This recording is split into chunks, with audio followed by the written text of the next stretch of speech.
नमस्कार, news point लेकर हाजिर हूं मैं राजीव। दोस्तों, इस वक्त हम लोग मौजूद हैं किशनगंज में। किशनगंज बिल्कुल बॉर्डर एरिया कहलाता है। इसके बाद पश्चिम बंगाल की शुरुआत होती है। आगे जाएंगे आप सिलीगुड़ी और पश्चिम बंगाल का जो उत्तरी पार्ट है। लेकिन बिहार में ये जो बॉर्डर एरिया है ये किस दिशा में जा रहा है, और सबसे बड़ी बात कि जो सीमांचल है उस सीमांचल का भी ये छोर है, बिल्कुल आखिरी एरिया।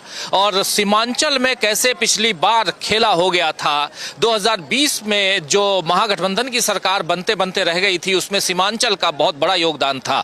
और सीमांचल में भी असदुद्दीन ओवैसी का जो पार्टी थी उसका, उन सब पे भी बात करेंगे। लेकिन आज जो कुछ हुआ है उस पर चर्चा करना जरूरी है। आज 8 तारीख है, कल 9, कल आखिरी दिन है चुनाव प्रचार का। यानी कल प्रचार थम जाएंगे, पूरे अलग अलग पार्टियां जो हैं वो बंद कर देंगी शाम को 5 बजे।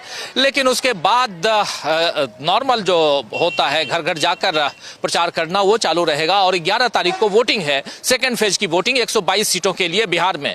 और बिहार में 122 सीटों की वोटिंग के बाद 243 सीटों की वोटिंग समाप्त हो जाएगी और 14 तारीख को रिजल्ट आएगा। ये सब आप जानते हैं। इसीलिए चुनाव प्रचार में तमाम दलों के जो नेता हैं वो बिहार में जुटे हुए हैं और लगातार चुनाव प्रचार कर रहे हैं। और खासकर आप जानते हैं कि नरेंद्र मोदी, अमित शाह, योगी आदित्यनाथ, ये सब इधर से एनडीए की तरफ से, बीजेपी की तरफ से, लेकिन दूसरी तरफ प्रियंका गांधी, राहुल गांधी, मल्लिकार्जुन खड़गे और इधर आरजेडी की तरफ से तेजस्वी यादव और मुकेश सहनी, उधर अपनी पार्टी, तमाम नेता जो हैं वो अपने अपने दलों के प्रचार में लगे हुए हैं। और सीमांचल का क्या सूरत हाल है, सीमांचल किस दिशा में जा रहा है, ये सब कुछ आप तक हम पहुंचाएंगे। किशनगंज क्यों यहाँ हम आए और क्यों इतना जरूरी है इस पूरे, अगर चुनावी यात्रा में हम लोग हैं तो ये जानना आपके लिए भी बहुत जरूरी है कि किशनगंज में अगर रहकर और किशनगंज और आसपास की सीटों का सर्वे कर आप तक हम पहुंचाने की कोशिश कर रहे हैं कि ये चुनाव किस दिशा में जा रहा है।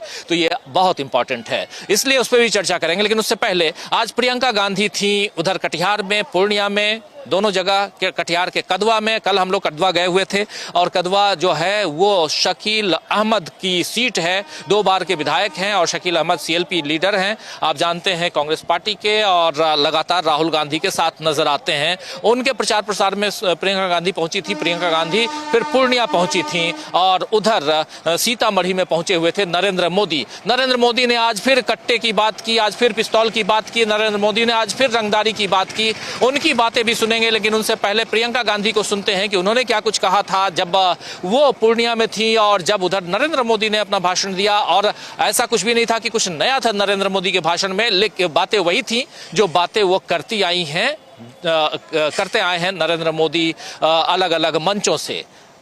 लेकिन पहले सुनते हैं पलटवार करते हुए प्रियंका गांधी को क्या कह रही हैं, सुनिए।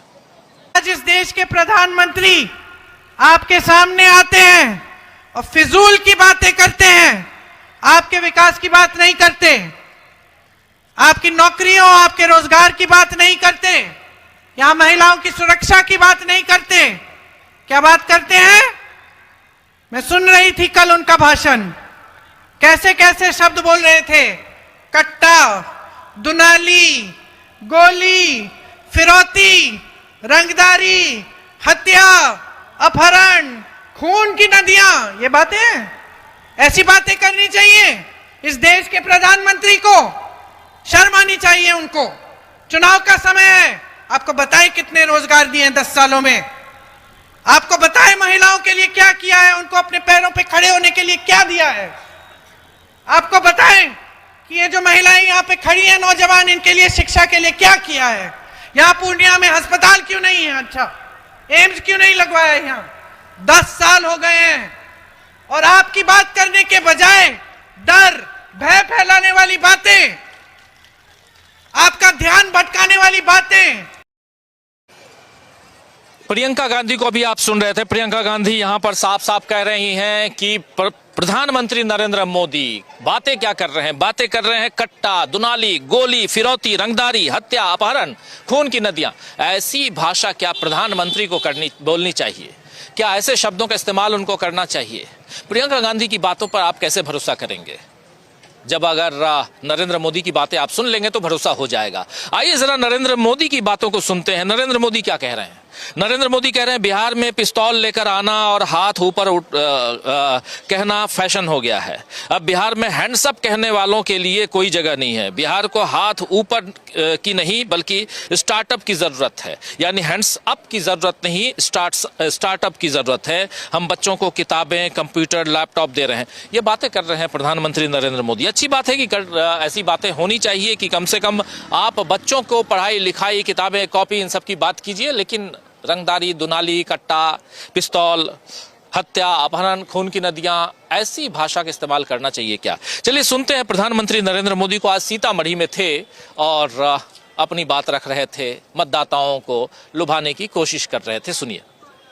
बिहार में आपको यहां फैशन है ना, कट्टा लेकर के आ जाते हैं, फिर बोलते हैं हैंड्स अप, यही है ना। मैं बिहार में आपको हैंड्स अप कहने वाले, अब बिहार में उनके लिए जगह नहीं है। अब तो बिहार में स्टार्टअप के सपने देखने वाले चाहिए, हैंड्स अप वाले नहीं चाहिए हमें। साथियों, हम बच्चों के हाथ में किताबें, कंप्यूटर, लैपटॉप दे रहे हैं। हमारे बच्चे खेल में आगे बढ़े, इसलिए हम उन्हें बैट दे रहे हैं, हॉकी स्टिक दे रहे हैं, फुटबॉल दे रहे हैं, वॉलीबॉल दे रहे हैं। लेकिन आरजेडी के लोग बिहार के युवाओं को कट्टा और दूनाली देने की बात कर रहे हैं। तो सुन रहे थे आप, यहाँ प्रधानमंत्री नरेंद्र मोदी कह रहे हैं कि यहाँ ये जो आरजेडी के लोग हैं वो हैंड्स अप कहते हैं और मैं कहता हूँ स्टार्टअप, लेकिन प्रधानमंत्री इसके साथ साथ दुनाली, कट्टा, इन सब की बात भी कर रहे हैं। तो नरेंद्र मोदी क्या ऐसी भाषा का उनको इस्तेमाल करना चाहिए, ये एक बड़ा सवाल है। लेकिन इन सवालों के बीच यहाँ पर जब सेकेंड फेज का मतदान अभी होना बाकी है और कल आखिरी दिन है चुनाव प्रचार का, उससे पहले कितना तैयार है ये सीमांचल, कितना तैयार है बिहार के वो सब तमाम क्षेत्र, तमाम विधानसभा क्षेत्र जहां 122 सीटों पर मतदान होना है 11 तारीख को, कितना तैयार है और कैसे यहां से आगे ये चुनाव जा रहा है? क्या चुनाव के रुझान आने शुरू हो गए हैं? क्या अभी से हम लोग जब सड़कों पे घूम रहे हैं तो अभी से ये दिखने लगा है कि आखिर इस बार सरकार किसकी बनने जा रही है? ये सारी बातें हम समझेंगे। और इन सब के बीच जब सरकार बनने जा रही है किसकी, इसकी बात करें, इससे पहले क्यों ये खबरें आ रही हैं कि कहीं जहां पर ईवीएम रखी हुई हैं वहां रात को बिजली काट दी गई, वहां से कुछ लोग निकलते हुए दिखाई दिए, क्यों सीसीटीवी कैमरे के जो फुटेज हैं वो गायब हो गए, क्यों ईवीएम में से जो बैलेट पेपर जो पर्चे होते हैं वीवीपैट के, वो पर्चे कहीं और क्यों पाए गए, इन तमाम बातों पे भी चर्चा करेंगे। यानी कहीं ना कहीं गड़बड़ियां भी हो रही हैं क्या?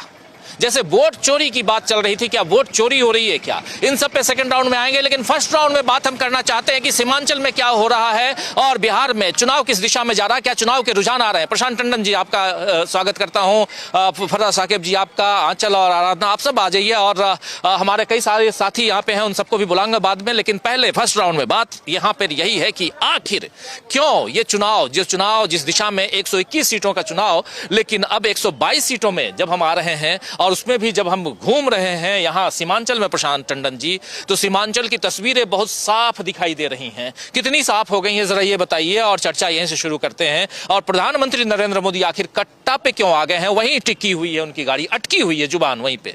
जी देखिए, कल हम लोगों ने चर्चा की थी कि प्रधानमंत्री नरेंद्र मोदी जो है वो इसकी कट्टे की बात क्यों करते हैं, या वो जंगल राज की बात क्यों करते हैं। तो जंगल राज को हम लोगों ने डिफाइन किया था क्यों करते हैं, ये कट्टे को भी डिफाइन करूंगा आज।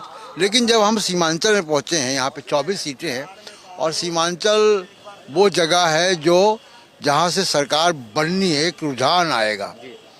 और जितना हम लोगों ने आज दिन भर सीमांचल में ट्रेवल किया है और समझ में आ रहा है कि सीमांचल में इस बार आज ही नहीं, 2 दिन से लगा, 2 दिन से हम सीमांचल में हैं, पूर्णिया में थे। तीसरा दिन है। तो सीमांचल में बड़ा एक उलटफेर दिखाई दे रहा है। मैं ये बिल्कुल नहीं कह रहा हूँ कि यहाँ पे ओवैसी साहब का या MIM का असर खत्म हो गया, असर है। नई पार्टी प्रशांत किशोर की पार्टी का भी एक आध सीट पे असर है, हम लोगों ने दिन में देखा था। हो सकता है कि सीमांचल से उनका खाता भी खुल जाए। लेकिन एक बात जो बहुत ही डीपली यहाँ पे दिखाई दे रही, जो नई बात है, ये पिछली बार नुकसान हुआ था महागठबंधन को, कि इस बार मुस्लिम मतदाता बंटना नहीं जा रहे हैं। ये एक अंडर करंट यहाँ पे है मुसलमानों के बीच में कि वोट बंटना नहीं है।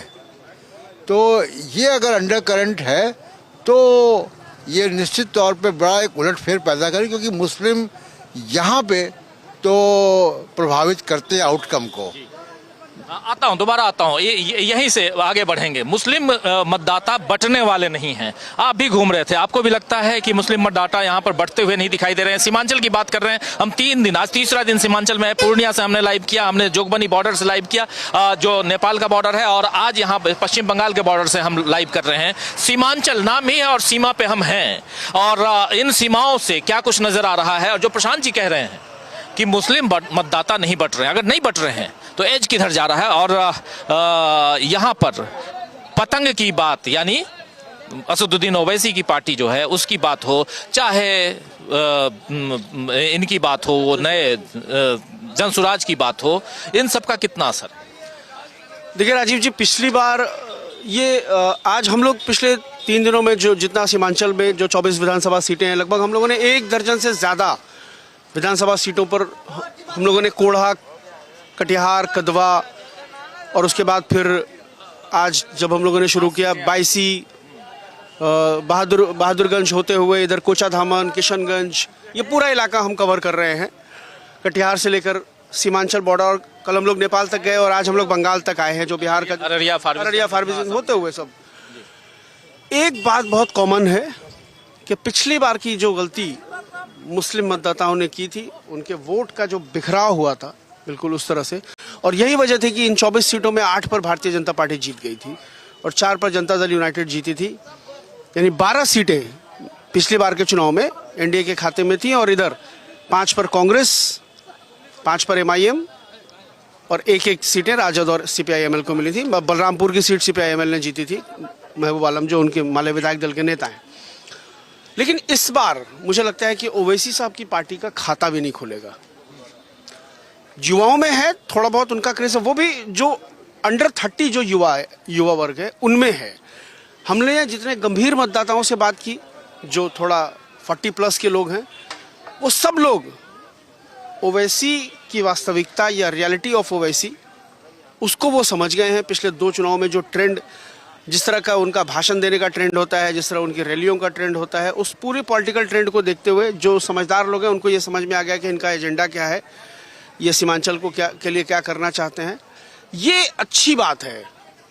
और ये बड़ा वो आप देखिए कि सब लोग बदलाव, तो हम कह रहे हैं कि लगातार बिहार में बदलाव की लहर है, इसमें कोई शक नहीं है।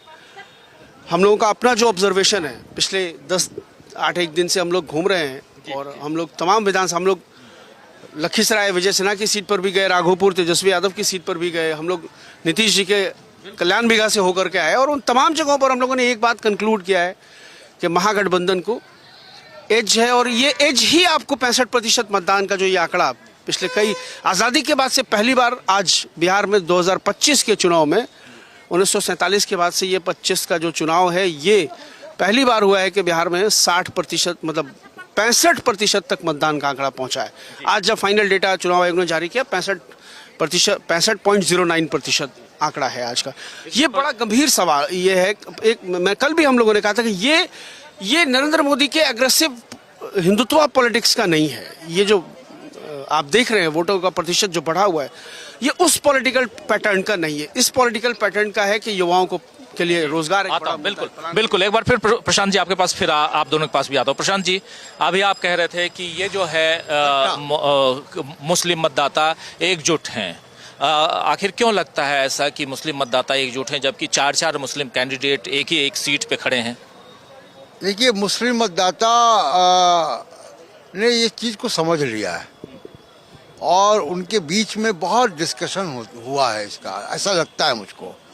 और उनके बीच के जो इंटेलेक्चुअल्स हैं या उनके बीच के जो बुद्धिजीवी, उन्होंने भी काफ़ी काम किया है, उनकी सिविल सोसाइटी ने भी काम किया है। और ये सारी चीज़ें, और मतदाता की अपनी समझ भी है। हम लोग जिन लोगों से बात कर रहे हैं वो कोई ऐसा नहीं कि वो कोई बहुत ही पढ़े लिखे लोग हों, बड़ी डिग्रियां हों उनके पास। आमतौर पे किसान हैं, छोटा काम करने वाले लोग हैं, लेकिन उनकी राजनीतिक समझ जो है वो बहुत ठीक है। तो ये जो रीथिंकिंग हुई है मुस्लिम समाज में, ग्रुप थिंकिंग है कि मतदाता को बंटना नहीं है, हमको एकजुट रहना है, हमको सरकार बनानी है। तो अब वो कैंडिडेट की जगह सरकार पे फोकस है और इसमें अपवाद होगा, कोई एक दो कैंडिडेट बहुत अच्छे होंगे, वो शायद निकल जाए। लेकिन ये जो चुनाव सीमांचल में या पूरे बिहार में, ये कैंडिडेट कम है। एक सवाल, ये जो पूरे बिहार की, अभी ये भी कह रहे थे कि हम लोग भी घूम के आए, कल्याण बिहार से लेकर और पूरा एरिया लगभग पूरा किशनगंज तक आए हम लोग। जी बिल्कुल, कल्याण बिहार से किशनगंज तक वाया पटना, ये सब करके आ गए हैं। आपको क्या लगता है कि इतना हम लोग घूम चुके पूरे बिहार में, क्या सीमांचल ही वो की पॉइंट है हमारे लिए, की प्लेस है इस महागठबंधन या एनडीए के लिए, जहां पर सरकार, जहां के थ्रू सरकार बन सकती है या नहीं बन सकती है? बिल्कुल, सेकेंड फेज की पोलिंग देखिए, फर्स्ट फेज में तो एक एक गोल से पीटीटी में बराबर थी, दो पिछली बार भी, और इस बार हो सकता है कि महागठबंधन को थोड़ी सी एज मिल जाए। लेकिन उसको जो जिस पे स्टैंप लगना है वो सेकंड फेज से लगना है। और उस सेकंड फेज में पिछली बार जो एनडीए को कामयाबी मिली थी, वो कामयाबी वोट के बंटने से मिली थी, और वो मुझे लगता है कि इस बार नहीं होने जा रहा है। तो सीमांचल इस पूरे सेकंड फेज का ड्राइवर है और वो ड्राइव करेगा कि बाकी जो मैंडेट है वो कैसा हो। तो सेकंड फेज का जो इलेक्शन है उसमें सीमांचल जो है वो एक बड़ा इम्पोर्टेंट रोल प्ले कर रहा है। और ये फर्क होगा, जैसे मैंने शुरू में ही कहा कि मुझे जो दिखाई दे रहा है जो पिछले 2-3 दिन से यहाँ पे, वो एक उलटफेर का, एक बड़े सेटबैक का इंडिकेशन यहाँ से मिल रहा है। और एक बात और मैं जोड़ दूँ कि देखिए, डीबी लाइव की हमारी कवरेज में बहुत से नेताओं को आप नहीं देखेंगे। हम नेताओं के पीछे नहीं जा रहे हैं, हम कैंडिडेट के पीछे भी नहीं जा रहे हैं, हम समय खराब नहीं कर रहे हैं, हम लोगों से बात कर रहे हैं, गांव में जाकर, चाय की दुकानों में, चौपालों में, हर जगह लोगों से बात कर रहे हैं। अभी भी जहां से हम लोग लाइव कर रहे हैं, ये यहाँ का बस स्टैंड है, किशनगंज का बस स्टैंड है, और यहाँ पे भी तमाम सारे लोगों से बात हम कर रहे थे, पीछे भी खड़े हुए। तो इसलिए जो हम लोगों का तरीका है कि हम पल्स देख रहे हैं लोगों की क्या है, और बड़ा फ्रैंक बात हो रही है, चाय पीते पीते बात हो रही है, कैजुअली बात हो रही है। उससे नतीजा सामने ये आ रहा है कि लोगों के अंदर रीथिंकिंग है, और वो रीथिंकिंग एक नए तरीके का रिजल्ट सीमांचल से देने जा रही है। सीमांचल की जब हम बात कर रहे हैं, आपको जोड़ रहे हैं जी, जल्दी से। मैं अभी प्रशांत सर जो कह रहे थे, जो हम लोगों ने पिछली बार जो 60-61 का है, मतलब एक एक गोल का जो फासला है, इस बार जो है, इस बार वो फासला और थोड़ा बढ़ेगा। मतलब कि ये जो महागठबंधन की सीटें बढ़ेगी, एनडीए की सीटें घटेगी। और एनडीए में भी जो सबसे बड़ी पार्टी होगी, मैं एनडीए की बात कर रहा हूँ, एनडीए में भी जो पार्टी अगर कुछ ज्यादा सीटें लाएगी वो जदयू होगी, भाजपा नहीं होगी। मैं पूरी जिम्मेदारी से डीबी लाइव के दर्शकों को बता रहा हूँ कि पहले चरण के मतदान में भाजपा ने जिन 48 सीटों पर चुनाव लड़ा है, 20+ सीटें भाजपा लूज करने जा रही है। और चिराग पासवान जो है, उनकी पार्टी ने जो 12 सीटों पर चुनाव लड़ा है, फर्स्ट फेज में जिन 12 सीटों पर उन्होंने चुनाव लड़ा है, उसमें उनकी कोई एक सीट अगर निकल सकती है तो वो ब्रह्मपुर की सीट है, जहां से उनके संसदीय दल के नेता हुलास पांडे चुनाव लड़ रहे हैं। वो ब्रह्मपुर की सीट अगर निकल जाए तो गनीमत है, अन्यथा वो शून्य पर रहेंगे।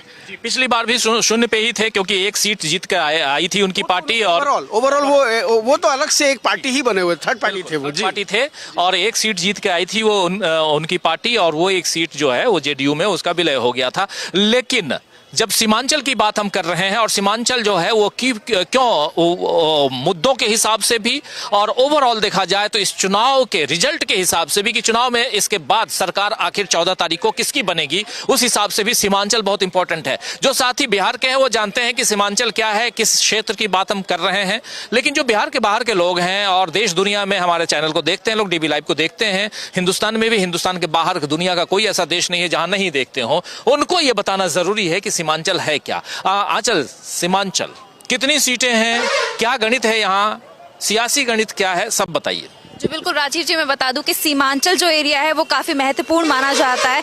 ये जो एरिया है सीमांचल, यही तय करता है कि बिहार की राजनीति किस तरफ जाएगी, कौन सत्ता पर काबिज होगा बिहार की। तो ऐसे में हम बात करें तो यहाँ पर है सीमांचल में 4 जिले हैं, अररिया, कटिहार, किशनगंज और पूर्णिया। ये 4 जिले हैं और जिसमें 24 सीटें आती है सीमांचल की। और अगर हम पिछले चुनाव की बात करें साल 2020 में, तो साल 2020 में 12, 7 और 5 का गुणागणित रहा था। 12 सीटें गई थी एनडीए के खाते में, तो 7 गई थी महागठबंधन के पास और 5 सीटें जीती थी AIMIM जी असदुद्दीन ओवैसी ने। और ये कहीं ना कहीं महागठबंधन के लिए बड़ा झटका माना गया था जो 5 सीटें उन्होंने जीती थी। लेकिन चुनाव के कुछ ठीक बाद ही 5 में से 4 जो उनके उम्मीदवार थे वो पाला बदलकर आरजेडी में शामिल हो गए थे, जो कि ओवैसी के लिए बड़ा झटका माना गया उसके बाद। और अगर हम अब की बात करें तो इस टाइम पे जो चुनाव चल रहा है उसके हिसाब से सीमांचल में इस बार कांग्रेस ने 12 सीट पर अपने उम्मीदवार उतारे, वहीं आरजेडी ने 9 सीटों पर उम्मीदवार उतारे। और वीआईपी की बात करें तो 2 सीटों पर वीआईपी चुनाव लड़ रही है और सीपीआईएमएल 1 सीट पर चुनाव लड़ रही है। ये तो हुआ महागठबंधन का। और AIMIM ने इस बार पूरे ही बिहार में सिर्फ 25 उम्मीदवार उतारे हैं। कहीं ना कहीं उनको पता है कि पिछली बार उनको बड़ा झटका लग चुका है, तो इस बार वो फूक फूक कर कदम रख रहे हैं।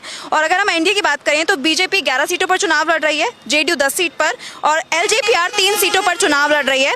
ऐसे में ये जो मुकाबला है सीमांचल का बहुत ज्यादा रोचक होता जा रहा है, क्योंकि यही जो है सीमांचल का एरिया यही तय करेगा कि आखिर बिहार में सरकार किसकी बनेगी। यहाँ की जनता तय करेगी, क्योंकि मुस्लिम बहुल इलाका है तो खास नजर मुस्लिमों पर है कि आखिर उनका वोट किस तरफ जाएगा। मुस्लिम बहुल इलाका है, लेकिन आराधना जरा और कुछ गणित को और जरा यहाँ एक्सप्लेन कीजिए। जैसे मुस्लिम बहुल इलाका किशनगंज जहाँ हम हैं, यहाँ का जो गणित है मुस्लिम आबादी का वो क्या है, उसके अलावा AIMIM की बात कर रही है यहाँ चल, और इस बार 25 सीटों पे लड़ रही है। पिछली बार 20 सीटों पे लड़ी थी, 5 जीत के आई। स्ट्राइक रेट बहुत शानदार था, क्योंकि पहली बार वो 2015 में चुनाव लड़ने आती है। वो पार्टी असदुद्दीन ओवैसी की पार्टी है, कुछ भी नहीं मिलता। दूसरी बार आती है, दूसरी बार को 1 सीट किशनगंज सदर की चुनाव नहीं, हाँ उपचुनाव में 1 सीट। हाँ, वही उपचुनाव की बात कर रहा हूँ, लेकिन चुनाव में मैं 2015 की बात कर रहा हूँ, चुनाव में नहीं। आम चुनाव जो उस समय हुए थे उसमें कुछ भी नहीं। उसके बाद उपचुनाव में जीत हुई थी। फिर 2020 में 5 सीटें लेके आती है, लेकिन बाकी जो 15 सीटें हैं उस पे भी महागठबंधन को वहां पर नुकसान पहुंचाई इस पार्टी ने। गणित क्या है और क्या आप भी घूम रहे हैं, हम सब साथ साथ घूम रहे हैं, चाय की चुस्की भी ले रहे हैं, लोगों से बात कर रहे हैं, जैसे प्रशांत जी कह भी रहे थे, हर तरह से।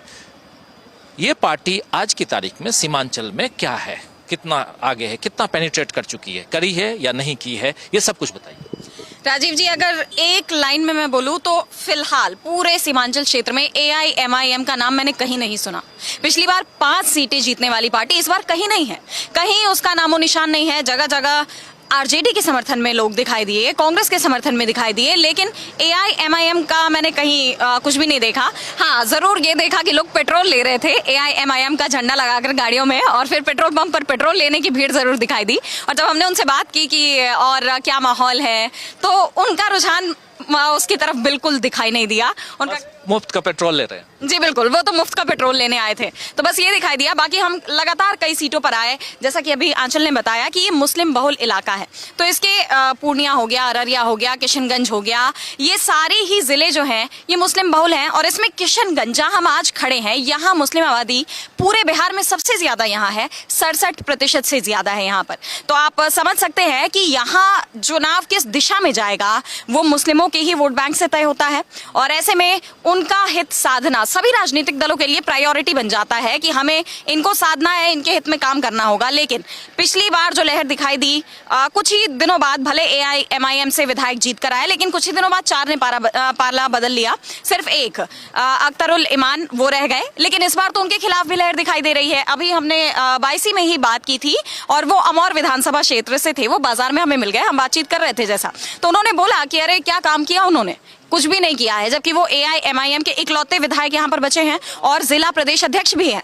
सबसे बड़ी बात, बिहार प्रदेश अध्यक्ष भी हैं।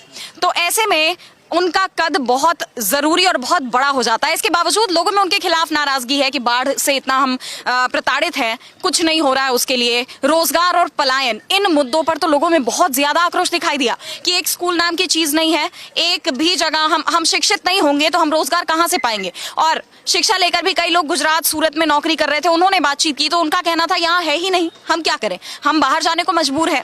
तो ऐसे कई सारे लोग थे जिससे ये साफ समझ में आया कि इस बार लोगों में बहुत नाराजगी है नीतीश सरकार को लेकर, और AIMIM जो पिछली बार अपना झंडा गाड़ दिया उसने, इस बार उसके लिए बहुत मुश्किल है। हालांकि एक बात जरूर है कि इस बार वो कितना नुकसान पहुंचाती है, क्योंकि पिछली बार भी चुनावों में भले वो 5 सीटें जीती, लेकिन इसके अलावा बाकी जिन सीटों पर वो मैदान में उतरी वहां उन्होंने महागठबंधन को एक बड़ा डेंट दिया। वरना ये कहा जाता है कि महागठबंधन सत्ता में होता अगर AIMIM ने वोटों में कटौती नहीं की होती तो। और इस बार उसकी ये भूमिका कितनी स्ट्रांग रहेगी, वैसे तो उम्मीद इसकी कम जताई जा रही है, क्योंकि जिससे भी हमने बात की AIMIM का कहीं किसी ने नाम नहीं लिया, नाम ही नहीं लिया है।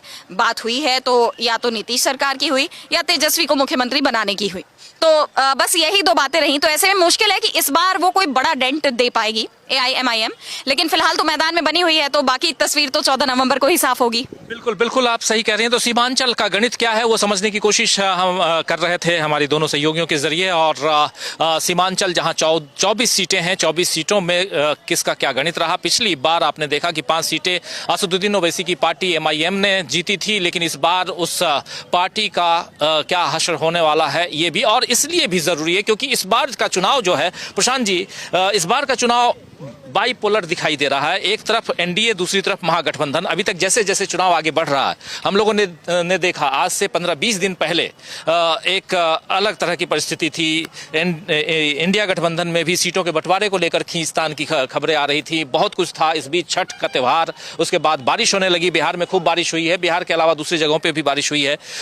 मोन्था जो चक्रवात आ गया था उसके कारण, तूफान के कारण। लेकिन इन सब के बाद जब परिस्थितियां बदली हैं तो लगातार हम लोग पटना से लेकर मतलब बिहार के अलग अलग कोनों में जा रहे हैं, हर जगह गए और आज फाइनल यहां पहुंचे हुए हैं किशनगंज में। और लगातार आप देख रहे हैं कि अब एक स्लाइटली, आपको भी लगता है क्या कि ये जो चुनाव जो आगे बढ़ता है, जैसे जैसे हम लोग चुनावी गतिविधियों पर नजर रखते हैं, उसमें अब एक कहा जाए तो रुझान दिखाई देने लगा है, कहा जाए तो एक रिजल्ट सामने दिखने लगा है कि सरकार आखिर किसकी बनने जा रही है, ये सब कुछ जी। और मतदाताओं के अंदर भी हम देख रहे हैं कि हम लोगों ने जब पटना से अपनी यात्रा शुरू की थी तो मतदाताओं के अंदर भी अब कॉन्फिडेंस है, वो बोलना शुरू किया उन्होंने। पहले तो बोल नहीं रहे थे, बोलना शुरू किया। 1-2 बातें और इम्पोर्टेंट है राजीव जी यहाँ पे, जब कि 4 कैंडिडेट मुस्लिम कैंडिडेट दिए JDU ने, और इस इलाके में बहुत से लोगों से मैंने बात की तो जो उन्होंने वक्फ बिल पे समर्थन दिया उसका बहुत बड़ा इम्पैक्ट है JDU के लिए, नीतीश का सरकार के लिए। और ललन सिंह की जो स्पीच थी लोकसभा में, उसकी तमाम लोग बातें करते हैं। तो वक्फ बिल को उसका समर्थन JDU को बहुत महंगा पड़ेगा। उनके 4 उम्मीदवार हैं, मुझे नहीं लगता है कि उन 4 में से एक भी शायद मुस्लिम उम्मीदवार वो एक भी विधानसभा पहुंच पाए। दूसरी चीज़ जो इम्पैक्ट है, जो इम्पोर्टेंट है, कि मोदी मैजिक बिहार में नहीं है।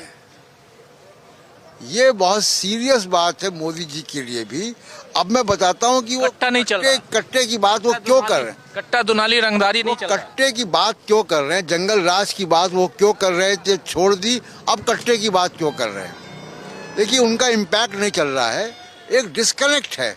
आप जब बात कर रहे हैं, यहाँ पे भी जब हम बस स्टॉप पे खड़े हुए हैं और अभी लाइव शुरू होने से पहले बहुत सारे लोग हमसे बात कर रहे थे और वो बात रोजगार की है। बात जो है हेल्थ केयर की है, स्वास्थ्य सेवाओं की है, जो मूलभूत आवश्यकताएं उनकी है, महंगाई की बात है, पेपर लीक की बात है, एजुकेशन की बात है। ये आप देखिए कि मोदी जी पॉजिटिव एजेंडा की तरफ नहीं जा रहे हैं, वो निगेटिव। उसका रीज़न क्या है? उसका एक बड़ा रीज़न ये है कि उनको फीडबैक है कि कौन सा मतदाता उनसे, उनका मतदाता खिसक रहा है, और ये कट्टे की भाषा उसको डराने के लिए है कि आप अगर आरजेडी आएगी तो कौन कट्टे वाले हैं, उसका एक इंडिकेशन वो दे रहे हैं। और मुख्य तौर पे, बहुत सीधी बात मैं कर रहा हूँ, वो ईबीसी को डरा रहे हैं, क्योंकि ईबीसी में मूवमेंट है, ईबीसी के वोट बैंक में मूवमेंट है, और इसलिए उसको डराने की बात वो कर रहे हैं। इसलिए तीसरी चौथी बार शायद वो कट्टे का जिक्र कर रहे हैं, जो बिल्कुल एक सड़कों पे बात करने की, बिल्कुल गली मोहल्ले की भाषा की बात है, वो कर रहे हैं। तो ये जो, इसी तरह वो जंगल राज की बात भी इसीलिए कर रहे थे, और जंगल राज का सीधा सीधा मामला जो है वो सवर्ण समाज से है, कि सवर्ण समाज जो वंचित समाज है उसको सत्ता में आने को जंगल राज समझता है, कि जंगल राज की बात किसके लिए की जा रही है। तो मोदी साहब अपने वोट बैंक को कंसोलिडेट करने के लिए इस तरीके की भाषा कर रहे हैं, लेकिन एक बड़ा डिस्कनेक्ट है मोदी के नैरेटिव में और जनता के नैरेटिव में, उसको वो ब्रिज नहीं कर पा रहे हैं। दूसरी एक आखिरी बात इस दौर पे, कि नीतीश और मोदी के रास्ते अलग अलग दिखाई दे रहे हैं, कॉमन प्लेटफॉर्म नहीं है, ना नैरेटिव का है ना लोकेशंस का है। तो और ये डिफरेंस आपको महागठबंधन में नहीं दिखाई देगा। जी बिल्कुल, नैरेटिव का है, और नैरेटिव क्या सेट हो चुका है, और इस नैरेटिव सेट करने में अगर चुनाव में अगर आप जाते हैं, बड़ी पार्टियां क्या करती हैं। जैसे आप याद कीजिए 2014 में जो चुनाव हुआ था, जब नरेंद्र मोदी पहली बार प्रधानमंत्री बने थे, उन्होंने क्या नैरेटिव सेट किया था? नैरेटिव सेट करना यानी कुछ नारे देना, कुछ वादे करना, उन वादों पे अमल करने के लिए आगे बढ़ना। लेकिन अमल कितना किया, इन सबको छोड़िए। उन्होंने क्या नारा दिया था उस समय? सबको, हर युवा को हर साल 2-2 करोड़ रुपए, 2-2 करोड़ रोजगार देंगे, यानी 2 करोड़ युवाओं को हर साल रोजगार देंगे। 11 साल हो गए नरेंद्र मोदी के, 12वां साल चल रहा है, तो 24 करोड़ रोजगार दे चुके होते, नहीं दिया। 24 लाख भी नहीं दिया है। ऐसे बहुत सारे वादे किए थे उस समय। तो ये जो वादे होते हैं और इन वादों को आगे बढ़ाना, अब की बार मोदी सरकार का जो नारा दिया था, उस नारे को, उस नैरेटिव को उन्होंने सेट करने की कोशिश की। एक चाय वाला देश का प्रधानमंत्री बनेगा, इस नैरेटिव को सेट किया। लेकिन अब जब आज की तारीख में बिहार में चुनाव हो रहा है, तो बिहार में एनडीए नरेंद्र मोदी के नाम पर चुनाव लड़ता है, बीजेपी नरेंद्र मोदी के नाम पर चुनाव लड़ती है। सबसे बड़े स्टार प्रचारक अगर कहा जाए तो वही हैं। तो लेकिन क्या कोई अभी तक नैरेटिव सेट हुआ है?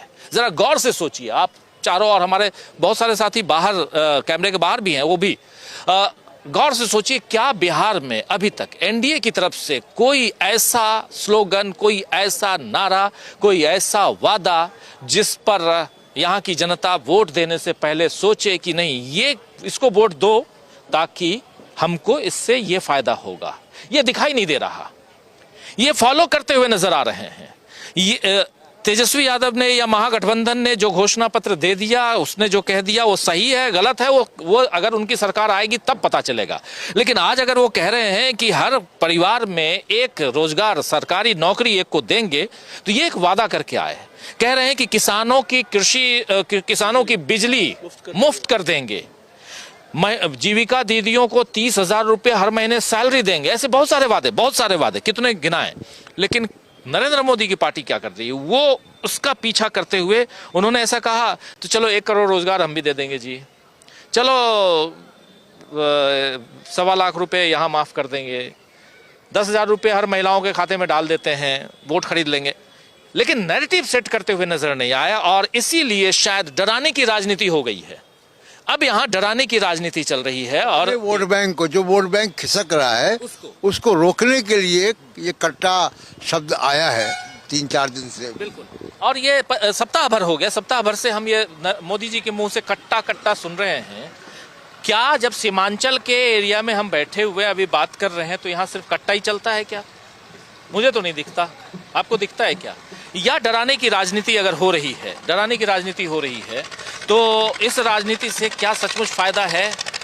जरा आप चूंकि यहाँ इस एरिया की राजनीति को बहुत अच्छे से समझते हैं, क्या डरा कर वोट मांग सकते हैं?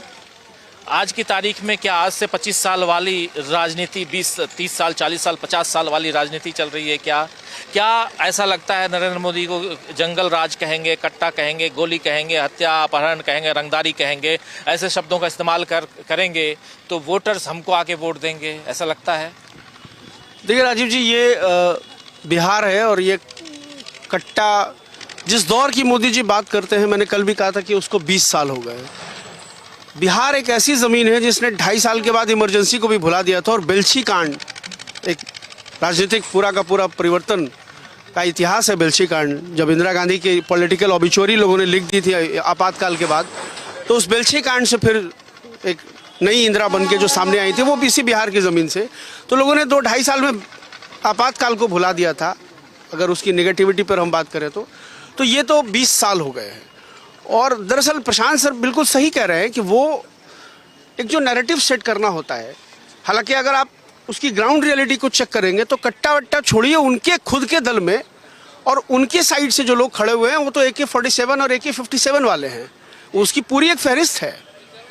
लेकिन मोदी जी के लिए कट्टा अभी बहुत महत्वपूर्ण इसलिए हो गया, बिल्कुल प्रशांत सर सही कह रहे हैं कि ये क्यों हो रहा है। देखिए, प्रशांत किशोर का जब इमर्जिनेशन शुरू हुआ था तो तमाम राजनीतिक विश्लेषकों को ये लगा था कि थोड़ा प्रशांत किशोर, चूंकि वो प्रशांत किशोर पांडे हैं, तो इसलिए वो सवर्ण वोटों में थोड़ा डेंट लगाएंगे, जनसुराज थोड़ा सवर्ण वोटों में डेंट लगाएगा।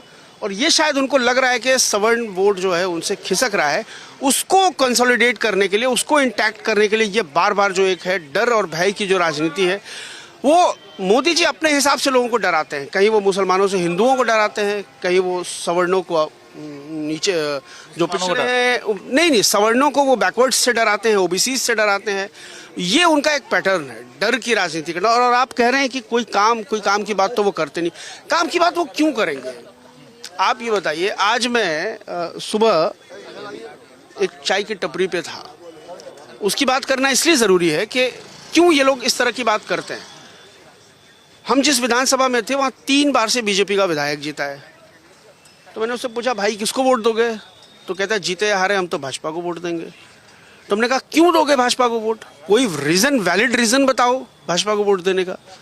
तो दरअसल ये जो उनका अपना वोटर क्लास है ना, वो जानते हैं अपने उस वोटर क्लास को कि वो उसको नौकरी वोकरी से कोई मतलब नहीं है, वो इन्हीं सब बातों, मतलब डर की राजनीति, ये डराने की राजनीति जो हो रही है, उस राजनीति में कितना एनडीए सफल हो पाएगा, कितना नरेंद्र मोदी सफल हो पाएंगे, ये तो 14 तारीख को पता चलेगा। लेकिन बहुत ही मजेदार हो चुका है चुनाव। 122 सीटों पे अभी सेकंड फेज में मतदान होना है और उन 122 सीटों में 24 सीटें इस सीमांचल की हैं। जैसे आंचल बता भी रही थी कि यहाँ 4 जिले ऐसे इंपॉर्टेंट हैं सीमांचल के, जिसमें से एक जिला किशनगंज, जहाँ पर इस बस स्टैंड में हम लोग मौजूद हैं इस वक्त। अलग अलग जगहों की बसें यहाँ पर दिखाई दे रही हैं, यहाँ से खुलती हैं, कुछ बसें आती हैं पटना, उधर सिल्लीगुड़ी पास में ही है, यहाँ से लगभग 60-70 किलोमीटर की दूरी पर।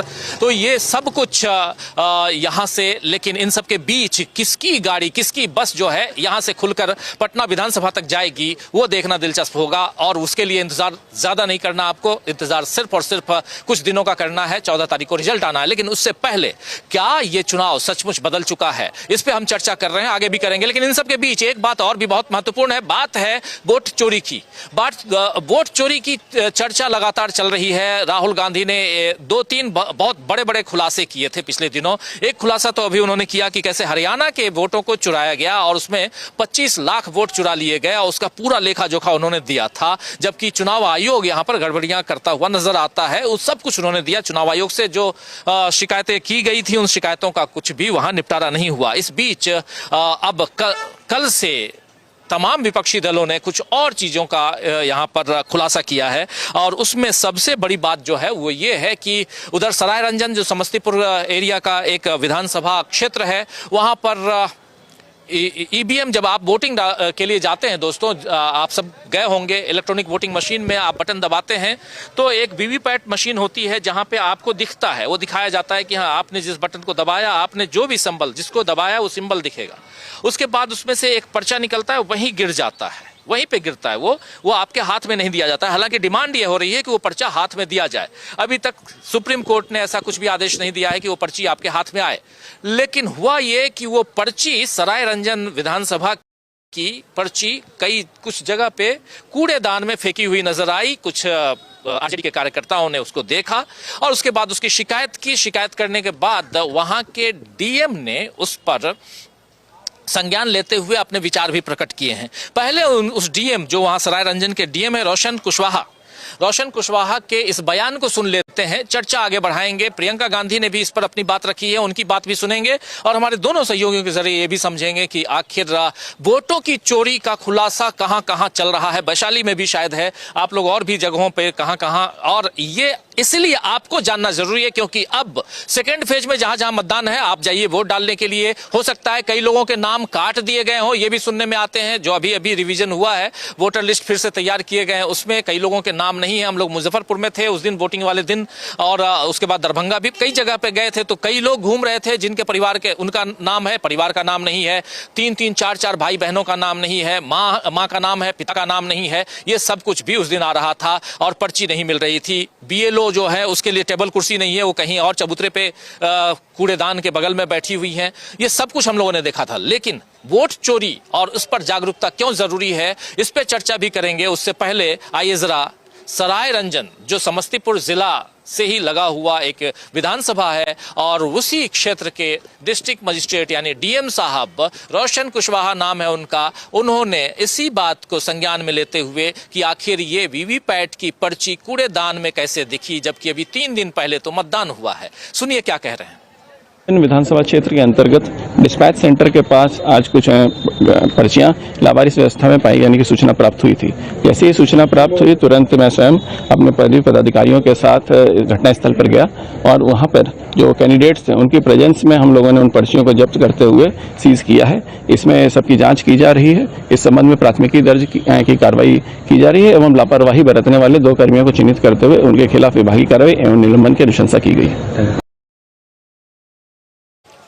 तो आप सुन रहे थे यहाँ पे प्राथमिकी दर्ज की जा रही है, डीएम साहब कह रहे हैं। लेकिन इसी मसले पे आज जब प्रियंका गांधी इधर पूर्णिया में थी तो उन्होंने क्या कुछ कहा है वो भी सुन लेते हैं। चर्चा आगे बढ़ाएंगे, हमारे दोनों सहयोगी इस पे अपनी बात और रखेंगे और ठीक ठाक यहाँ पर भीड़ भी इकट्ठा हो गई है, उन लोगों से भी बातचीत करेंगे, उनके विचार भी सुनेंगे कि आखिर यहाँ की जनता, और जबकि आप बस स्टैंड में हैं तो कई लोग, कई मुसाफिर भी हैं जो आना जाना करते हैं, उनसे भी बातें करेंगे, उनसे ये भी समझने की कोशिश करेंगे कि अगर वो किसी और जगह से आए हैं तो वो उनके क्षेत्र में, उनके एरिया में क्या कुछ चल रहा है। लेकिन पहले सुनिए प्रियंका गांधी को। कौन है वोट चोर? जोर से बोलो, कौन है वोट चोर? नाम लो उनका, नाम लो उनका। उनके साथ 3 और लोग हैं।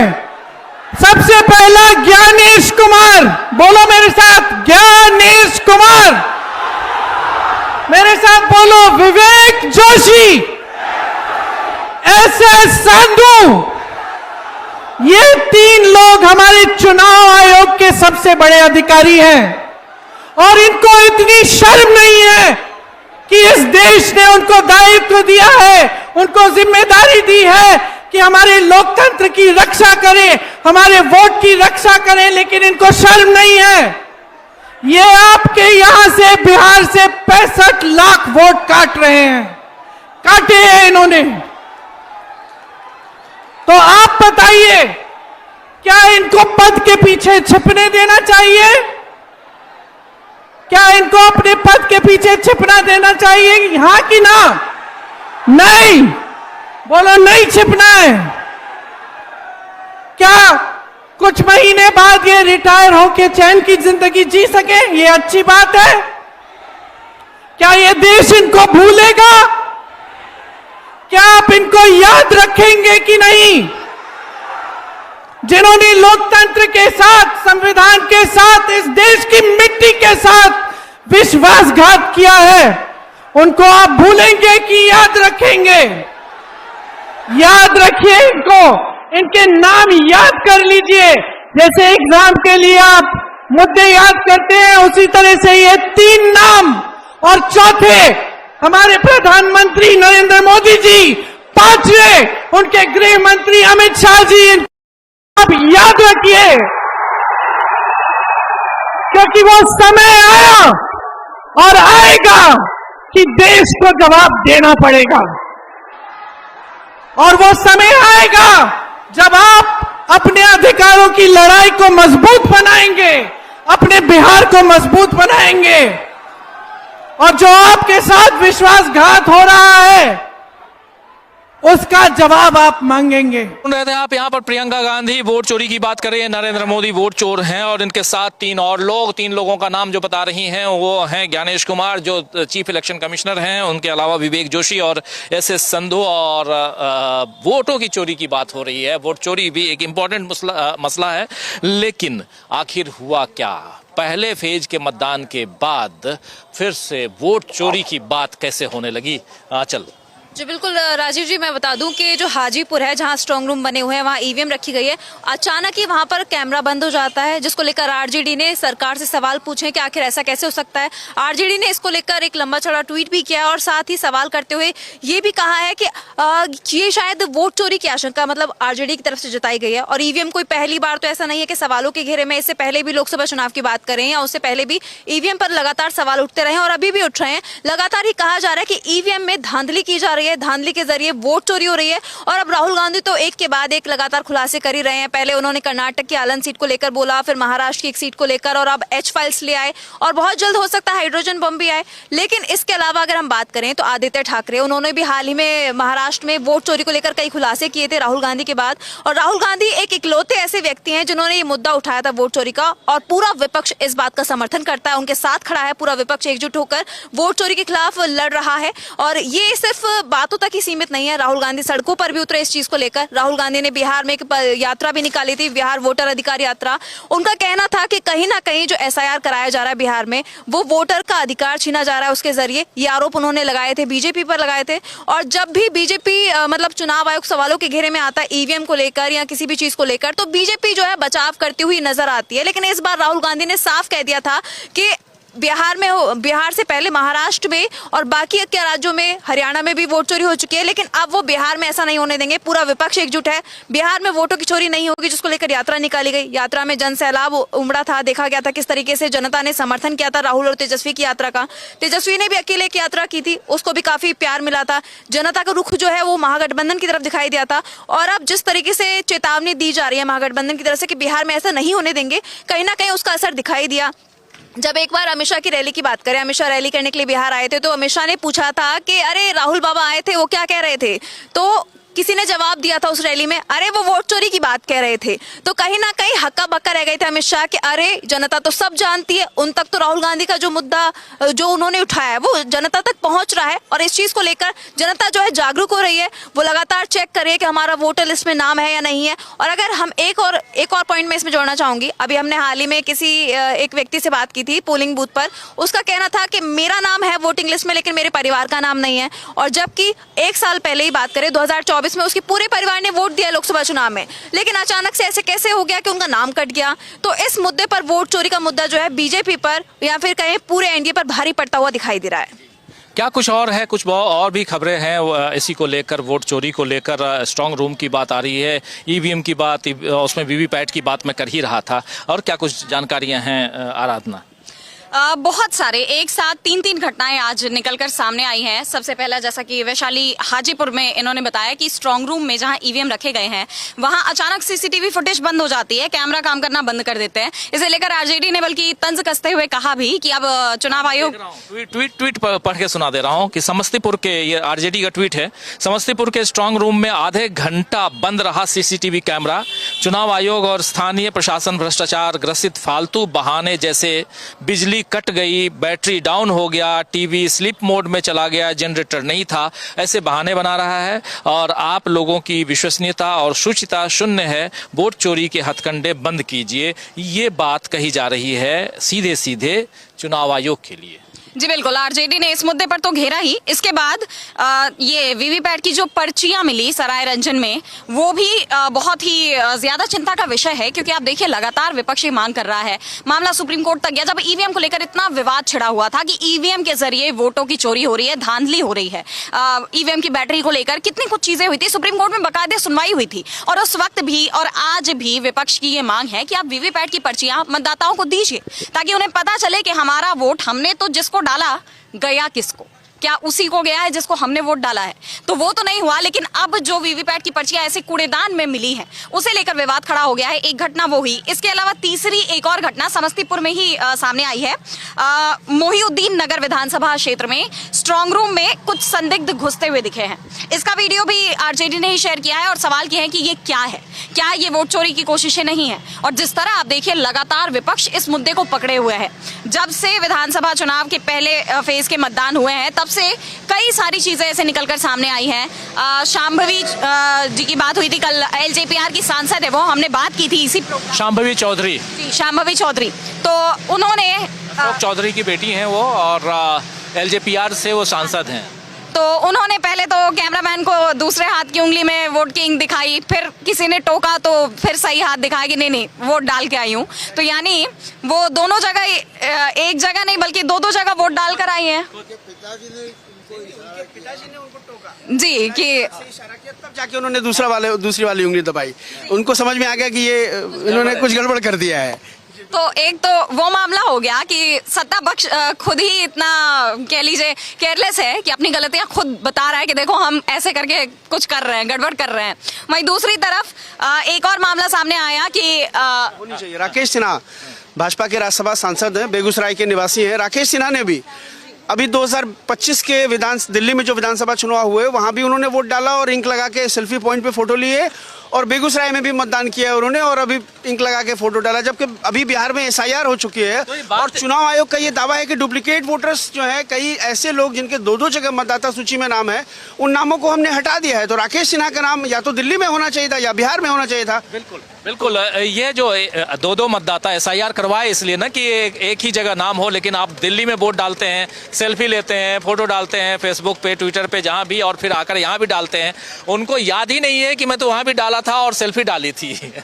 बिल्कुल यही नहीं, आप ये भी देखिए राजीव जी, ये जो मामला निकलकर सामने आ रहा है कि हरियाणा से वोटर्स को भेजा जा रहा है बिहार में कि आप जाइए वोट डाल कर आइए। इस पर भी काफी विवाद देखा जा रहा है, खासकर आम आदमी पार्टी इसे लेकर उसने वीडियो शेयर किए हैं अपने सोशल मीडिया हैंडल्स पर, और उसमें लोग बता रहे हैं कि हमें टिकट बीजेपी की तरफ से मिली है, मोदी सरकार ने टिकट दिया है, हम जा रहे हैं वोट डालने, और उन्हें बताया जा रहा है कि वोट किसे डालना है। इस तरह के दावे उस पूरे वीडियो में किए गए हैं, जिसके बाद साफ है कि हरियाणा में बीजेपी की ही सरकार है, और अगर वो बिहार में वोटर्स पे इतनी मेहरबान है, उन्हें भेजा जा रहा है। आप ये देखिए, अभी कुछ ही दिनों पहले छठ पूजा थी, बिहार का एक बड़ा पर्व है छठ पूजा। उस दौरान लोगों को ट्रेन नहीं मिल रही थी, उन्हें ट्रेन नहीं दिखाई गई, ट्रेन मिली नहीं, भीड़ भाड़ में जैसे तैसे आए वो, और अभी उन्हें मुफ्त की टिकटें दी जा रही है कि आप वोट डालने जाइए।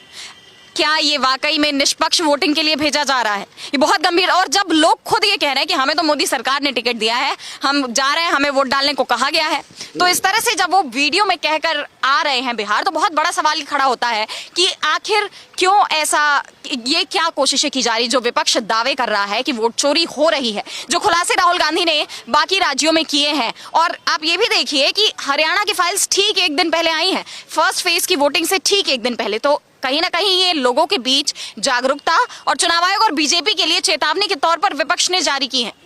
राहुल गांधी का मुद्दा यही था कि आज जारी कर रहा हूं ताकि कल वोटिंग के दौरान ऐसी कोई कोशिश ना हो, लेकिन इन घटनाओं को देखकर लग रहा है कि अभी भी वो कोशिशें जारी हैं। वोट चोरी की कोशिशें विपक्ष जो दावे कर रहा है, इन घटनाओं से तो संभावित तौर पर दिख रहा है कि हो रहा है। एक तरफ प्रशांत जी हम देख रहे हैं कि जब लोगों से बात कर रहे हैं, यहाँ भी हैं तमाम लोग, इन लोगों से अभी फिर बात करेंगे हम, और लगातार बात कर रहे हैं, तो परिस्थितियाँ कुछ और नज़र आती हैं। लेकिन अगर कल को कई बार बीच में कैमरा, कई बार जो है वो होता ये है कि रिजल्ट कुछ और आ गया। हरियाणा की फाइल्स वही है, महाराष्ट्र की फाइल्स वही है, कर्नाटक की फाइल्स, कर्नाटक में भी कुछ सीटों पे वही है लोकसभा का। क्या लगता है आपको कि दबाव बना पाने में विपक्ष कामयाब हो पाया है, या अभी भी जो आराधना कह रही हैं कि उसके बाद भी एक दिन पहले ये लेके आते हैं राहुल गांधी और दूसरे दिन कुछ और होता है? देखिए, जो आचल और आराधना बता रही हैं इस तरीके के बहुत सारे फ्रॉड, इलेक्शन की गड़बड़ियाँ ये नज़रों के सामने दिखने वाली हैं कि आरजेडी के लोगों ने पकड़ लिया स्लिप्स, कोई सीसीटीवी कैमरा ऑफ हो गया। मेरी चिंता इंडस्ट्रियल स्केल पे जो हो रहा है, जो पर्दे के पीछे के खेल है और उसको कैसे पकड़ा जाए, उसका क्या जवाब है, तो मेरी चिंता वहाँ है। देखिए, मैं इलेक्शन कमीशन को थोड़ा बेनिफिट ऑफ डाउट दूंगा कि करोड़ों के मतदाता हैं, कुछ लोग, कुछ 100 लोग, कुछ 1000 लोग ऐसे हो सकते हैं, थोड़ा बहुत कर लिया ठीक है। हो सकता है। बहुत से लोग हेकड़ी में भी 2 जगह वोट डाल देते हैं। ये दर्जन भर लोग ऐसे होंगे, 100 लोग ऐसे होंगे। ऐसे गड़बड़ियाँ मैंडेट को प्रभावित नहीं करती कि सरकार किसी और की बन रही, किसी और की बन जाए। लेकिन जो इंडस्ट्रियल स्केल पे फ्रॉड हो रहा है, जिसकी बात राहुल गांधी ने की है, जो हरियाणा में हुआ, जो महाराष्ट्र में हुआ, ये चिंता का विषय है। और ये अगर हो गया है, हम भाई बिहार में घूम रहे हैं, हम पोलिंग के दिन भी थे मुजफ्फरपुर और तमाम जगहों पे, अगर ये हो गया तो हमारी नज़रों से को भी नहीं दिखेगा वो कौन अदृश्य मतदाता हैं, किसका वोटर आई कार्ड है, वो किसको दे के वोट चले गए हैं, वो कितने हज़ार या कितने लाख हैं, आपको नहीं पता है। तो वो चिंता का विषय है। बिल्कुल, तो चुनाव सिर पे बिल्कुल सामने चुनाव है और इन चुनावों में किसकी बनेगी सरकार, इस पे हम चर्चा कर रहे हैं और लगातार पूरे बिहार को घूम रहे हैं अलग अलग। और आज पहुंच गए हैं यहाँ किशनगंज में, और किशनगंज में जब ये कार्यक्रम कर रहे हैं, ये बस स्टैंड है, कई सारे साथी यहाँ मौजूद हैं। जरा इन लोगों से भी पूछना चाहता हूँ कि आखिर किसकी सरकार बनने जा रही है। आप जरा इधर आइए, बिल्कुल बहुत देर से। हाँ, मैं मोहम्मद कलाम हूँ, मेरा नाम मोहम्मद कलाम है। मैं एक बस ड्राइवर हूँ और मैं ठेकेदारी भी करता हूँ सर। मैं पहले बस ड्राइवर था, मैं अब ठेकेदारी करता हूँ। मगर भाजपा के सरकार में सर हमको बहुत जीएसटी देना पड़ा। जीएसटी बहुत देना पड़ा? जी सर, जीएसटी इसलिए के देना पड़ा कि हम लोग सर लाखों, 2 लाख, 5 लाख, 10 लाख का भी काम किए तो जीएसटी देना पड़ा सर। जीएसटी का हमको प्रमाण देना पड़ा। मैं मोहम्मद कलाम सर, मैं 10 लाख का भी काम किया हूँ। मैं ठेकेदार हूँ सर। पहले मैं एक ड्राइवर, बस चालक था सर। मुझे कोई लिंक मिली तो मैं काम किया और मुझे 10 लाख 15 लाख का जीएसटी देना पड़ा सर। मेरा कहना ये है कि भारत में मेरा भारत है ये। मैं स्वच्छ भारत इंसान, मैं भारतीय हूँ सर। मगर हमें मतभेद बांधा जा रहा है, हिंदू मुस्लिम किया जा रहा है। तो मैं हिंदू मुस्लिम से हट के भाईचारे में जीना चाहता हूँ सर। मन मेरा कहना सर कि जब आप गलत करते हैं तो मैं आपको चुनाव नहीं करूंगा। मैं चुनाव उसको करूंगा जो जेन्युइन पैट्रियट इंसान है। मैं तेजस्वी के साथ हूं, कांग्रेस के साथ हूं, अन्यथा आपके साथ नहीं हूं। इसलिए कि आप गलत करते हैं। आप कफन में भी जीएसटी लगा दिए, जूता चप्पल में जीएसटी लगा दिए, आप सर दवाई में जीएसटी करते हैं। ऐसा कैसा अन्याय है? गरीब आदमी है, सब लोग कमाते खाते हैं, अब सर इसमें भी जीएसटी लगाते हैं। आप कैसे सरकार है सर? आप तो अन्याय के खिलाफ कर रहे हैं ना काम। तो मेरा कहना है कि इस सरकार को हटाओ, तेजस्वी को लाओ। जी बिल्कुल, देखिए ये एक विचार इनके हैं और भी आप लोग भी हैं, कोई आना चाहें तो आइए, अपनी अपनी बात रखिए। जी आप भी यही काम करते हैं? मैं कुछ नहीं बोल सकता। आप कुछ नहीं बोलेंगे, ठीक है, कोई बात नहीं। लेकिन बहुत सारे साथी यहाँ देख रहे हैं इस कार्यक्रम को और इनमें से अगर कोई अपनी बात रखना चाहता हो बिल्कुल आइए, ओपन है, कोई दिक्कत नहीं। और जो साथी हमारे इस कार्यक्रम को देश दुनिया से देख रहे हैं, आप सबका एक बार फिर स्वागत करता हूँ, इस्तकबाल करता हूँ। न्यूज पॉइंट सीधे कर रहा हूँ, आप लोगों को रूबरू करवा रहा हूँ किशनगंज से। किशनगंज बिहार का सीमांचल का एक बिल्कुल वो एरिया, वो क्षेत्र जहां से थोड़ा आगे जाएंगे तो वेस्ट बंगाल, पश्चिम बंगाल का बॉर्डर जो है वो शुरू होता है। और यहाँ जो ये पूरा एरिया है, इस एरिया में अलग अलग लोगों का एक मिनट अलग अलग एरिया के लोग भी यहाँ आते हैं और इन सब में जो मुद्दे हैं उन मुद्दों को भी हम समझने की कोशिश कर रहे हैं। हमारे चारों एक्सपर्ट्स यहाँ मौजूद हैं, इन लोगों के जरिए और और जब बात हम कर रहे हैं वोट चोरी की, इसको लेकर विपक्ष जो है वो सजग है, वो दिखाई दे रहा है। और कैसे पहले से ही इसको, और इससे पहले वोटर अधिकार यात्रा निकाली गई थी, उसमें भी कि आपके नाम न कटें, उसको लेकर भी सजगता दिखाने की कोशिश हुई। लेकिन अब जबकि चुनाव है, वोट डालने जाना है और आपके एरिया में अगर 11 तारीख को वोटिंग है तो निकलिए बाहर, वोट डाल के आइए, अपनी सरकार बनाइए। पहली बात ये अपील हम लगातार करते रहे हैं। लेकिन दूसरी बात यहाँ महत्वपूर्ण है कि आखिर बनने किसकी जा रही है सरकार, और इसमें सीमांचल का कितना बड़ा रोल हो सकता है, ये यहाँ पर बहुत महत्वपूर्ण है। इसलिए सीमांचल में पिछले 3 दिनों से हम लोग अलग अलग जगहों से लगभग पूरी 24 की 24 सीटों, लगभग 24 सीटों पे हम लोग घूम चुके हैं। और इसलिए, और इसके अलावा बिहार के तो अलग अलग सीटों पे घूमे ही हैं, जान ही रहे हैं और आप लोगों तक पहुंचाते रहे हैं। और इसलिए अब जबकि अब रैप अप किया जाए, और जरा आपसे समझना चाहता हूं कि चुनाव एक दिशा, यहाँ एक डायरेक्शन वो तय हो चुका है। बिल्कुल, इसमें कहीं कोई शक नहीं है। चुनाव की दिशा महागठबंधन ने तय कर दी है। ये साथ में जोड़ना जरूरी है कि महागठबंधन ने तय कर दी है, और यही हताशा आपको एनडीए खेमे में मिल रही है। हालांकि नीतीश कुमार भी मुद्दों की बात कर रहे हैं, वो ये बता रहे हैं कि मैंने ये किया, अभी करना है ये। लेकिन नरेंद्र मोदी, अभी जैसा प्रशांत सर कह रहे थे कि उनका नैरेटिव भी अलग हो चुका है और लोकेशन भी अलग हो चुका है। लेकिन महागठबंधन के जो स्टार प्रचारक हैं, उनका लोकेशन भले ही डिफरेंट है लेकिन नैरेटिव सेम है। सब लोग आकर के पलायन, नौकरी, रोजगार, शिक्षा, स्वास्थ्य जैसी मुद्दों पर बात कर रहे हैं। ये बड़ा गंभीर सवाल है कि वही फिर हम लोग आके वहीं पे एक विमर्श उस पर ज़रूरी हो जाता है कि अगर वोट चोरी हो गई तो फिर जनता का जो जनादेश है, जो मैंडेट है, उसका क्या होगा? क्या फिर कोई नया मुद्दा लाके उस चोरी किए हुए मैंडेट को, कोई प्लेटफॉर्म तैयार करके उस चोरी किए हुए मैंडेट को जस्टिफाई करने की कोशिश की जाएगी कि 10,000 वाला रुपया चल गया, ये चल गया, वो चल गया। नीतीश जी का चेहरा डिक्लेयर नहीं किया गया। ये भाजपा ने अपनी स्ट्रेटेजी बनाई कि नीतीश जी बीमार हैं, इसलिए वो कुछ ना कुछ ला करके वो इसको जस्टिफाई करने की कोशिश करेंगे। लेकिन ज़मीनी सच्चाई ये है कि पहले फेज़ के चुनाव के बाद जो भाजपा का अपना इंटरनल फीडबैक है, उसको ये समझ में आ गया है कि नीतीश जी के चेहरे को हमने आगे नहीं करके जो एक वोटर्स की जो नाराज़गी है वो मोल ली है। और यही वजह है कि परसों मतदान समाप्त हुआ और कल भाजपा के कार्यालय में नीतीश जी का कटआउट लगाया गया। ये एक बड़ी वजह है, और इससे आगे की बातें हैं काफी कुछ, लेकिन हमारे पास सब समय नहीं है। बिल्कुल आप सही कह रहे हैं कि यहाँ पर और परिस्थितियां बहुत तेजी से बदलती हुई दिखाई दी। नीतीश कुमार और नरेंद्र मोदी, इन दोनों के बीच की जो खींचतान है वो भी सामने आ चुकी है, और इस खींचतान के कारण कहीं ना कहीं उस कुनबे को, यानी एनडीए को यहाँ घाटा हुआ फर्स्ट फेज में। और उसके बाद, और वो घाटा इसलिए भी हुआ क्योंकि पटना जैसी जगह पे नरेंद्र मोदी की रैली होती है और नीतीश कुमार का कहीं भी कोई नामो निशान नहीं, फोटो भी नहीं, कटआउट नहीं, और उस रोड शो में नीतीश बाबू भी नहीं। और यहां से एक बड़ा मैसेज गया है, ये माना जा सकता है कि इन लोगों में अलगाव है। नीतीश बाबू की अनुपस्थिति से ज्यादा बड़ा मैसेज गया ललन सिंह की उपस्थिति का।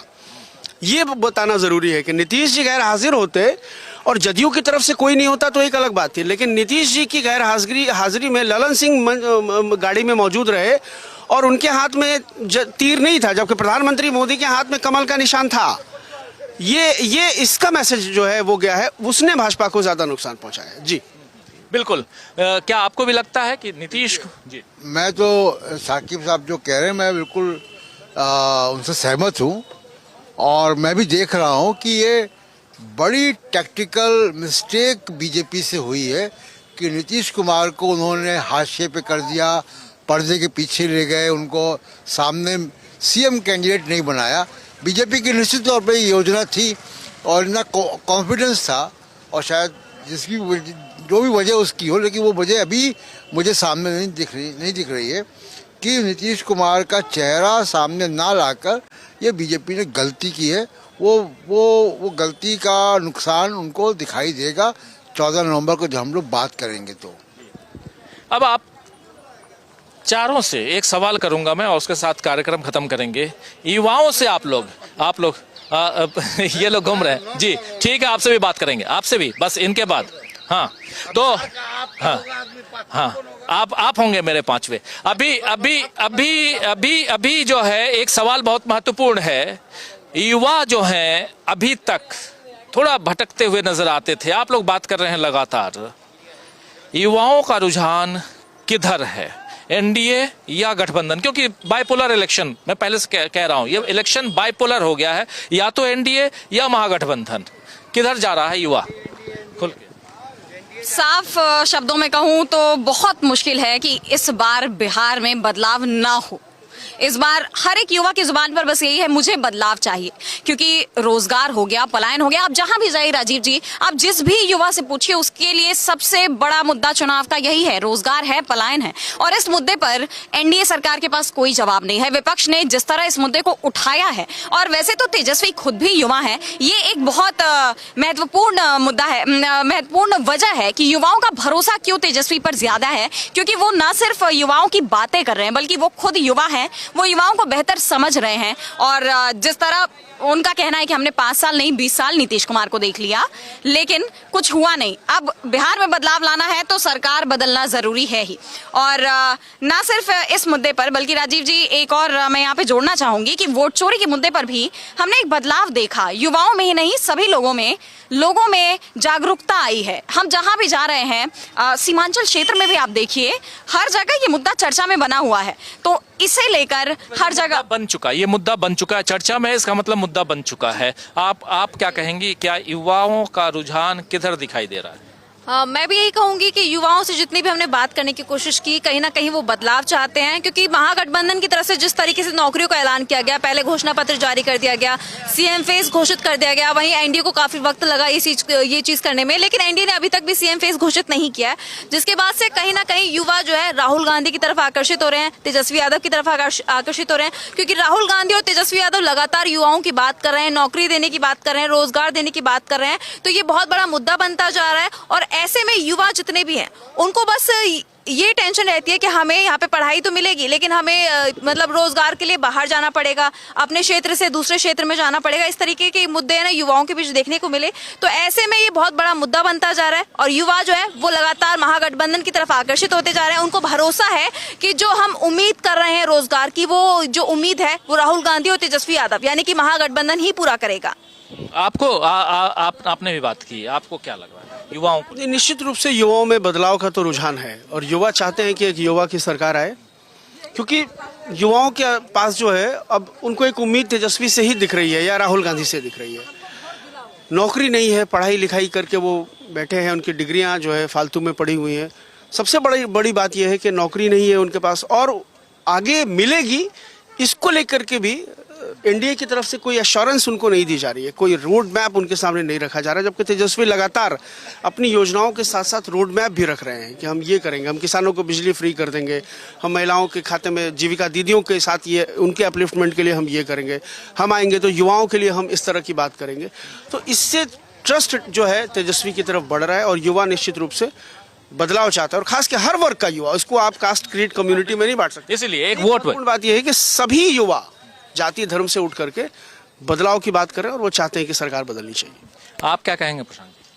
मैं तो राजीव जी आपसे सवाल अगर पूछूं कि अगर मान लीजिए कि मैं 25 साल का युवा हूं, बिहार में हूं, और मैं अगर ग्रेजुएट हूं, तो ये बताइए कि मोदी जी मुझको क्या ऑफर कर रहे हैं। सवाल ये है कि ऑफर कौन किसको क्या कर रहा है। तो युवाओं को तेजस्वी ने या महागठबंधन ने उनको वो ऑफर किया है जो उनको चाहिए, जो वहाँ से उनको निकलना है वहाँ से। तो इसलिए बहुत आवश्यक है। दूसरी बात, एक दो बातें और है कि जो 8% का इजाफा हुआ है मतदान में, वो मतदान में इजाफा 3 वजह से हुआ जो दिखाई दे रहा है। एक, लोग वापस नहीं गए। दूसरा कि बड़ी संख्या में युवा मतदाता उसमें है। और तीसरी बहुत इम्पोर्टेंट बात जो फीडबैक मुझे मिला कि बहुत से लोगों को ज्ञानेश कुमार जी ने बढ़वाया ये कि लोग एसआईआर की वजह से डर गए कि जो लोग वोट नहीं भी देते थे उन्होंने जाके वोट दिया कि वोट नहीं देंगे तो तमाम चीज़ों से, गवर्नमेंट स्कीम से, इन सब से हमारा नाम कट जाएगा। तो ये जो 3 वजह हैं, ये तीनों वजह एनडीए के लिए जो है वो शुभ संकेत नहीं है। जो 3 बहुत महत्वपूर्ण वजह बता रहे हैं। और प्रशांत जी, अब जरा मैं आना चाहता हूं, यहाँ जो इकट्ठा हैं हमारे तमाम साथी, आप लोग जा सकते हैं लेकिन आप कुछ कह रहे थे, 20 साल पुरानी बात आप कर रहे थे, आज की बात कीजिए, आज और कल की बात कीजिए। आज और कल की बात क्यों करें सर, हम भी तो 20 साल पहले ही मतलब आइए इधर आइए। आज से 20 आज की बात करेंगे सर, आज की बात कीजिए। भूख आज लगी है 20 साल पहले? नहीं सर, ठीक है सर, आज 20 साल पहले जो आदमी जी रहा था और आज जो जी रहा है उसमें कितना अंतर है सर। ये सोचिए, पहले 20 साल जो जी रहा था वो भूखमरी का जिंदगी जी रहा था। अभी ऐसा दिन है जो आदमी 2 पैसा कमा रहा है, घर गृहस्थी को चला रहा है, अच्छा चला रहा है। बढ़िया है, ठीक है, चलिए, अच्छा है। आपको भी कुछ बोलना? आओ, आप भी अच्छा कर रहे हैं। इधर आइए, आइए, हाँ आइए, इधर आइए। हाँ, ठीक है। हाँ, क्या आपको क्या लग रहा है ये चुनाव के किन मुद्दों पे लड़ा जा रहा है, किस दिशा में जा रहा है ये चुनाव? देखिए, ये तो पूरे बिहार के अंदर में अभी बदलाव का लहर है। उसकी वजह, मेन वजह है कि जो महागठबंधन का जो सरकार के लिए जो चीफ मिनिस्टर घोषित किया है तेजस्वी यादव को, उन्होंने युवा से बहुत वादा किया है कि हम अगर सरकार में आए तो बहुत सा वादा किया है, उसको हम पूरा करेंगे। और 17 महीने जब वो उप मुख्यमंत्री थे तो उन्होंने जो वादा किया था अपने उसमें उन्होंने नौकरी देने का काम किया युवाओं को। तो तो नौकरी देने का वादा किया था, तो वादा वो पूरा किया अपने 17 महीना के शासनकाल में। तो फिर वादा किया, अभी इलेक्शन आया है, वादा तो सब पार्टी कर रहा है। पहले तो नीतीश जी बोलते थे कि बाप घर से ला करके नौकरी देगा, बोलते थे तेजस्वी यादव, लेकिन उसको करके दिखाया, नौकरी बायाप्ते दिया, जिसका के प्रमाण है गांधी मैदान पटना में। अभी फिर वादा किए हैं, इलेक्शन आया है तो वादा किए हैं कि हम जब सरकार में आएंगे तो माँ बहन को हम 2500 रुपया पर मंथ देंगे, और साथ ही साथ हर घर से हम एक नौकरी युवाओं को जो जिस लेवल का होगा पढ़ाई उसी हिसाब से नौकरी देगा। तो ये बहुत बड़ा वादा है और इस वादा को देख लेना चाहिए आवाम को। बिल्कुल, मोदी जी भी वादा किए थे 2 करोड़ नौकरी का, याद है 2014 में हर साल उन्होंने वादा किया था। तो उनके जो गृह मंत्री है बायाप्ते आकर के बोले कि ये तो जुमला था, लेकिन आप एक बार विश्वास तो करके देखिए, 20 साल से तो सरकार चल रही है। तो फिर क्या है, जुमला समझ लीजिएगा? नहीं, कैसे समझेंगे अभी, कैसे आप समझेंगे? अभी नहीं, जब अगर सरकार आई और इन्होंने जो वादा किया आवाम से, अगर उस पर खरा नहीं उतरा तो इसको फिर हटा देगा आवाम।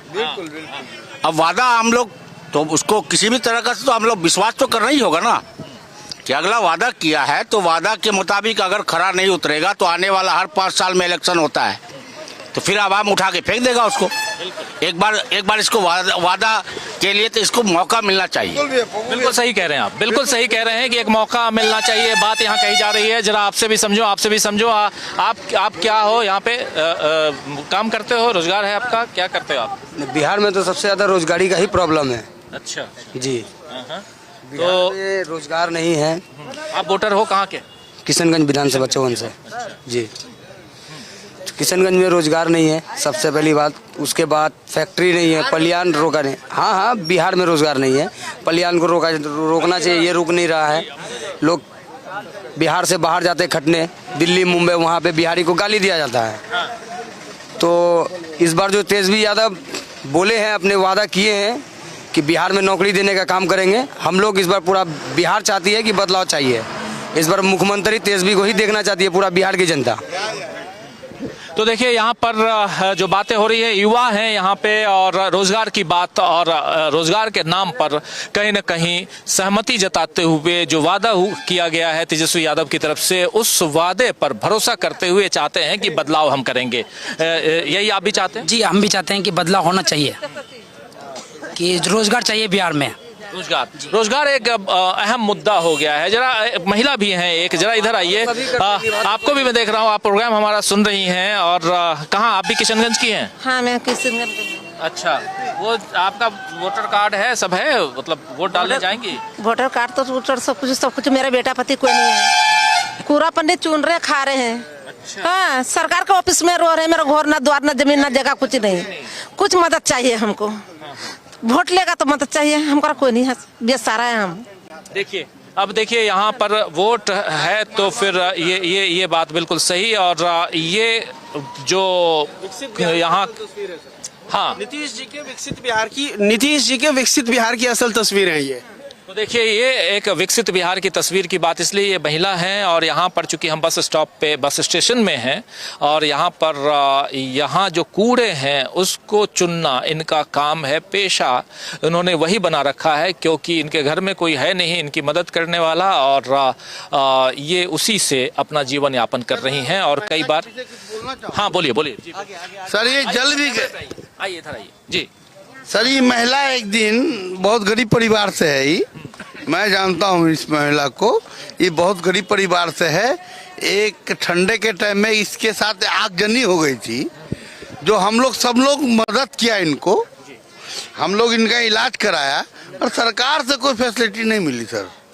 तो मैं कहना चाहूँगा कि ऐसे सरकार को हटा के मैं अनोखा सरकार लाऊं जो इनका मदद कर पाए। बहुत सही कह रहे हैं, कोई भी सरकार। हाँ। मीडिया वाला आया, डैम सब आया, वीडियो बना करके ले गया, नीतीश कुमार वो भी आ गया, वो देख करके ये मिल जाएगा, मेरे को कुछ नहीं मिला। ये दुखद है, बिल्कुल दुखद है। और ऐसे में जब यहाँ के वोटर से हम बात करते हैं, अलग अलग जगहों के वोटर से बात करते हैं तो वो अपनी तकलीफें बयां करते हैं और कोई भी सरकार आए उनको लगता है कि हम वैसी सरकार चाहते हैं जो हमारी मदद करे, हमारी तकलीफों को दूर करे। और यहाँ वैसे ही लोग मौजूद हैं, कल और बात करेंगे हम, लेकिन आज इस चर्चा को यहीं समाप्त करने की इजाजत चाहता हूं। दोस्तों जो हमारे साथ जुड़े रहे आप सबका बहुत बहुत शुक्रिया। कमेंट बॉक्स नहीं देख पा रहा हूं और क्योंकि बाहर हूं, मगर आप सब बहुत कुछ लिखते हैं, बहुत सारी बातें आप लोगों की हम तक पहुंचती हैं। बहुत बहुत शुक्रिया आप सबका। किशनगंज जो है ये आप जान रहे हैं कि बिल्कुल सीमावर्ती क्षेत्र है और यहाँ पर किशनगंज में हम मौजूद हैं इस बस स्टैंड में। और यहाँ पर इस कार्यक्रम को करते हुए और समाप्त करते हुए ये जरूर कहना चाहूंगा कि ये चुनाव जब 122 सीटों का चुनाव होना है, ये चुनाव अब बहुत कुछ बदल चुका है, बहुत बदल चुका है। बहुत बहुत शुक्रिया, बहुत धन्यवाद दोस्तों, हमारे तमाम साथियों आप सबका भी शुक्रिया, आप जुड़े रहे आप सबका भी बहुत बहुत शुक्रिया। नमस्कार, गुड नाइट, शुभ रात्रि, शब्बा खैर।